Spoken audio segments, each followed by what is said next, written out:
So, good afternoon. Welcome to Mr. Johan Fabi. So, umorder po sa atin si Sir Arwin from Paranaque ng SRC Hi-Kappa 0747X. Yan, so i-demo po natin kung paano po lagyan ng BBs then gas. Yan, syempre yung kanyang maintenance na rin kung paano. Yan, so ito po yung SRC. Yan, so may BBs po yan. May gas na po yan. So try po natin tanggalan ng gas. Yan, so paano malalaman na may gas?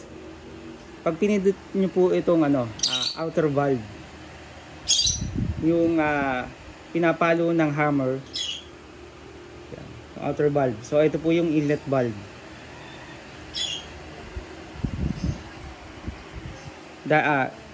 Paano malaman kung may gas? Yan, press nyo lang po to. So matigas po yan. So may gas po yan. So tatanggalin po natin para may demo po natin kung paano po maglagay ng gas. So tanggalin natin. Yan, so pinaras lang po ito para matanggal po yung gas to. Pero bago po ninyo itago yung inyong unit, yung inyong magazine, lalagyan po niyo ng konting gas para hindi po mag-leak, para yung o-ring ay wet po yung o-ring. So yan, para hindi po mag-leak. Yan, so paano po natin lagyan ng gas? So wala na po yung gas. Pag pinrush nyo po ito, wala na po yan, malambot. Sabihin wala na po siyang gas. So paano maglagay ng gas? Etong nozzle papunta dun sa inlet valve. So center nyo lang po yan. 3 to 5 seconds.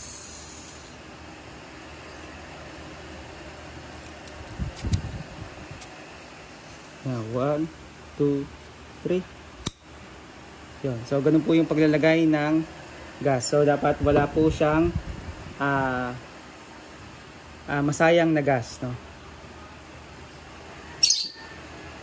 Yan, so yan. Clear po siya, wala po siyang leak. So paano maglagay ng BBs? Yan, so may BB loader po ako dito. So available din po yung ating BB loader. Yan. Then yung ating lubricant silicone oil available din po. So maglalagay po tayo ng BBs sa BB loader. Or pwede rin po hindi gumamit ng BB loader once na marunong na po maglagay ng BBs sa magazine. So pwede rin naman po dito maglagay ng BBs. Yan. Yan. So may butas po yan. Yan. Pag wala pong BB loader, pwede rin pong kamayin gamit ang kamay sa paglalagay ng BBs. So kung po kayo ay may BB loader, ayan. So hatakin nyo lang po ito, itong spring. Then may BB loader po kayo.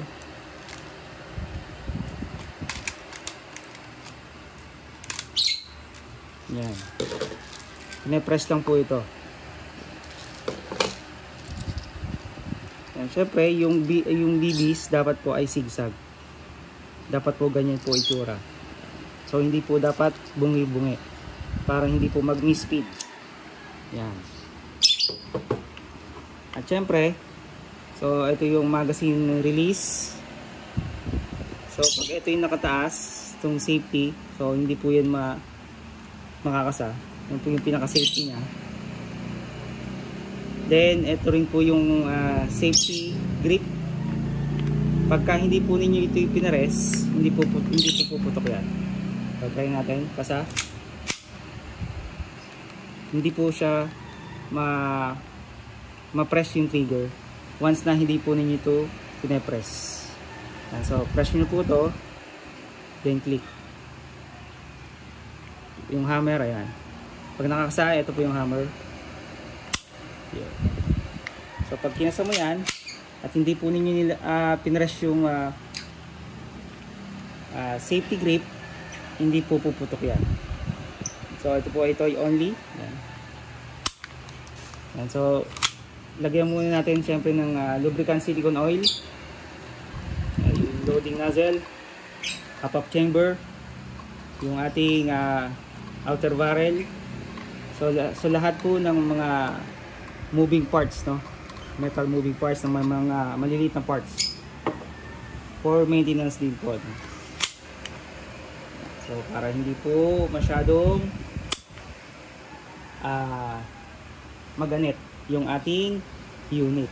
Yan. Ano pa ba? So i-test fire po natin. So may Texas target po tayo.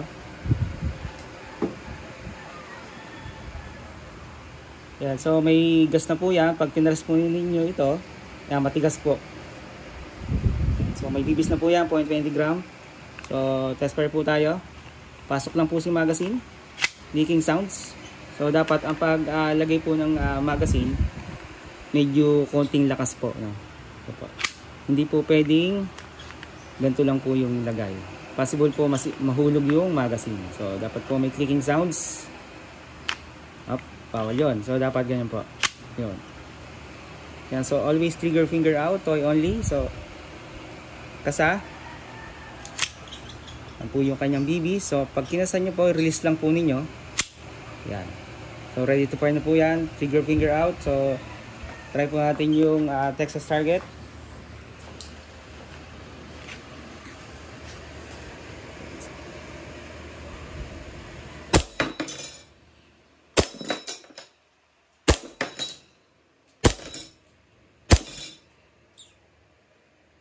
So gandang unit nito. Pa. Yan. So nag-slide lock na po siya. Ibig sabihin wala na po siyang bibis or bala. So ang bala po nito ay pellet lang po. So una, pag nag-slide lock na po siya, ibig sabihin wala na po siyang bibis. So unang gagawin ay slide lock po ninyo. Release lang po ninyo yung magazine.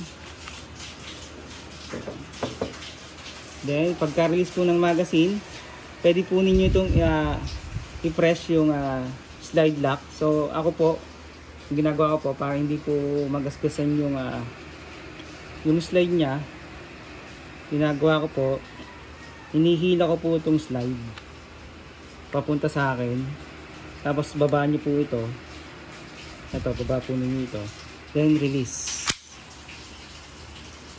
para po hindi po ito madent yung kawang po ninyo, kawang po dito sa may slide. Yeah. So press po ninyo yung trigger, then mag-hammer down na po yan. So gandang unit nito, naka fiber optic na po yan. And so maliit lang po yung fiber optic dito sa rear sight. So sa front naka fiber optic na po yan. And so gandang unit nito, color silver slide with markings po yan. Naka-engrave po yung SRC, yung grip. Yan. So may mount, may magwell na rin din po. Yan. Yan. So gandang unit. Thank you po Sir Arwin sa pag-avail ng unit ng SRC 0747X. Yan. Thank you.